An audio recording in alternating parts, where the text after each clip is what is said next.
News पर अब देखिए खबरें फटाफट। महाराष्ट्र के धुले में गाड़ियों की आपसी टक्कर में 3 लोगों की मौत।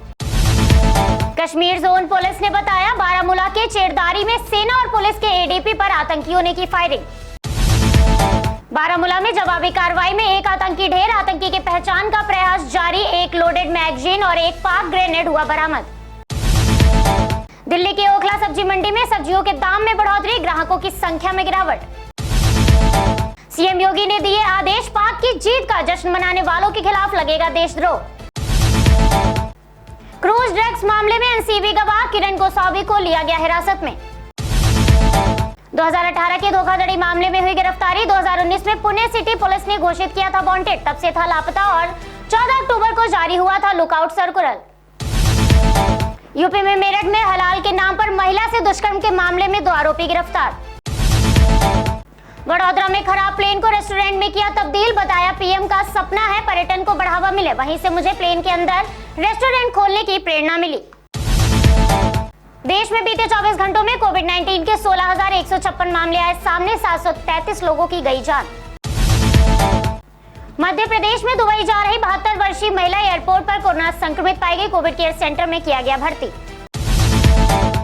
बहादुरगढ़ में डंपर ट्रक की चपेट में आने से 3 लोगों की मौत, मामले की जांच जारी। महाराष्ट्र पुणे पुलिस आयुक्त अमिताभ गुप्ता ने बताया किरण गोस्वामी की कई दिनों से पुलिस को थी तलाश, जालसाजी का पुराना मामला था, मलेशिया में नौकरी दिलाने का झांसा देकर वसूले थे पैसे। राजस्थान भाजपा अध्यक्ष ने बताया 25 नवंबर से 30 नवंबर के बीच जिला केंद्रों पर होंगे बड़े प्रदर्शन, 15 दिसंबर के बाद पार्टी राजधानी में कम से कम 2 लाख लोगों का प्रदर्शन करेगी। पाटनीपुरा में इलेक्ट्रॉनिक शोरूम में लगी आग, दमकल विभाग के 2 कर्मचारी समेत 3 लोग घायल। आरएसएस प्रमुख ने धारवाड़ में अखिल भारतीय कार्यकारी मंडल बैठक का किया आरंभ। मुरादाबाद विकास प्राधिकरण ने सेक्टर 13 और 16 के पार्क में मंदिर परिसर में तथाकथित तौर पर फैली गंदगी के कारण 2 मंदिरों पर लगाया ताला। उत्तराखंड सीएम ने बद्रीनाथ धाम में किए दर्शन। पश्चिम बंगाल के राज्यपाल जगदीप धनखड़ हुए डिस्चार्ज, मलेरिया से संक्रमित होने के बाद दिल्ली एम्स में थे भर्ती। किरण गोस्वामी गिरफ्तारी मामले में महाराष्ट्र पुलिस कमिश्नर बोले, किरण गोस्वामी ने बताया वो सचिन पाटिल आलियास नाम से घूम रहे थे, कोरोना जांच के बाद कोर्ट में होगी पोइशी। बीजेपी के सामाजिक प्रतिनिधि सम्मेलन में सीएम योगी बोले 2014 से पहले चीन, पाकिस्तान या अन्य कोई देश भारत के अंदर अतिक्रमण करते थे तो सभी लोग मौन बने रहते थे। सीएम योगी ने विपक्ष पर साधा निशाना, बोले लोग अतिक्रमण का विरोध नहीं करते और कहते थे हमें अतिक्रमण का विरोध इसलिए नहीं करना चाहिए क्योंकि इससे हमारे संबंधों पर असर पड़ेगा।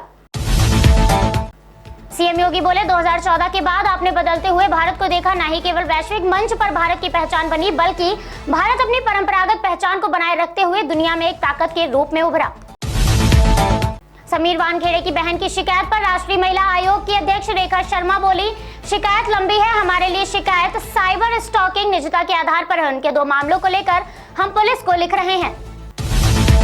झज्जर के बहादुरगढ़ में 3 महिला किसान प्रदर्शनकारी मंशा से पुल के नीचे बैठकर ऑटो का इंतजार कर रही थी, अनियंत्रित ट्रक की टक्कर से तीनों महिलाओं की मौत।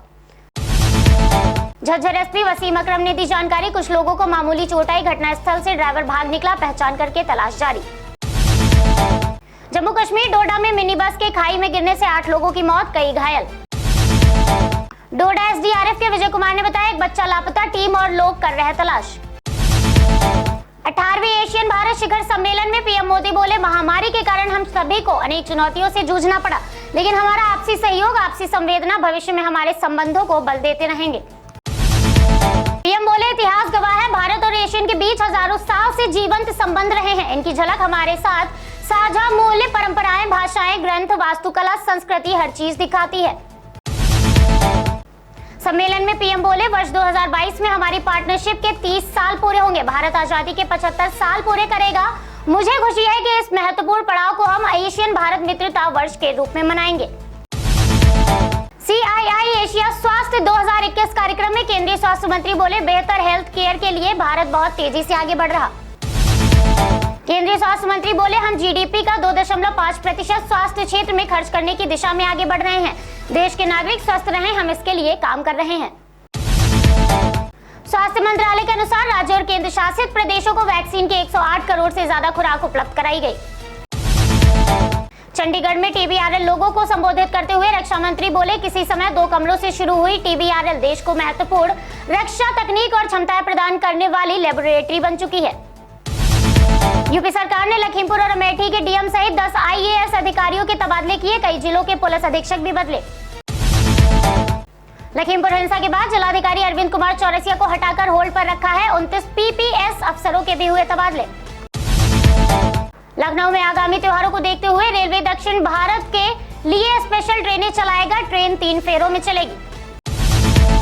Centre for railway information system को आरक्षण शुरू करने के लिए फंडिंग के लिए गए आदेश। स्पेशल ट्रेन से वेटिंग लिस्ट के लिए यात्रियों को मिलेगी राहत। सीएम योगी ने बुलाई बैठक, डीजल पेट्रोल पर लगने वाले वेट को लेकर होगी चर्चा, बढ़ती कीमतों से मिल सकती है राहत। शाहजहांपुर में बायोगैस प्लांट संचालन के लिए पीएम द्वारा होगा लोकार्पण, संचालन के लिए SVP का हुआ गठन। गोरखपुर में गहराया डेंगू का संकट, रेलवे वर्कशॉप में काम करने वाले 6 कर्मचारियों में हुई पुष्टि। जिला अस्पताल में बीते 3 दिन में भर्ती नए 5 मरीज। दिवाली पर वोकल फॉर लोकल के चलते मिट्टी और गोबर के दियों का उत्पादन बढ़ा। कुम्हारों में 10,000 से अधिक परिवार मिट्टी के करीब 40 करोड़ दिए बनाने में जुटे। स्वयं सहायता समूह के जरिए महिलाओं की आय बढ़ाने का भी हुआ इंतजाम। संस्थानों के साथ महिलाओं को जोड़कर गाय के गोबर से गणेश लक्ष्मी की प्रतिमाएं हो रही तैयार। गोरखपुर में यात्रियों को स्टेशनों पर वाटर वेंडिंग मशीन खराब नहीं मिल रहा सस्ता पानी, यात्री अधिक दाम पर बोतल का पानी खरीद कर पीने को मजबूर। बहराइच एवं नानपारा में आयोजित दिवाली मेले में सरकार के दिशा निर्देशों का हुआ पालन। जिलाधिकारी डॉक्टर दिनेश चंद्र ने मेला स्थल की व्यवस्थाओं का लिया जायजा। जिलाधिकारी डॉक्टर दिनेश चंद्र ने बताया, दिवाली के अवसर पर आयोजित होने वाले मेले में सांस्कृतिक कार्यक्रम और अन्य आकर्षक व्यवस्थाएं होंगी। सीएम योगी ने वीडियो कॉन्फ्रेंसिंग के माध्यम से 76 नगर पंचायतों के कार्यालय भवनों के निर्माण का किया शिलान्यास। कार्यालय भवन हेतु 147.86 लाख की दर से धनराशि की स्वीकृति प्रदान की गई। नगर वासियों को कार्यालय भवन और दिवाली की बधाई दी गई। रुपैडिया के नए थाना प्रभारी का कार्यभार प्रमोद कुमार त्रिपाठी ने संभाला। पदभार संभालने के बाद बताया, कानून व्यवस्था बनाए रखना होगी पहली प्राथमिकता।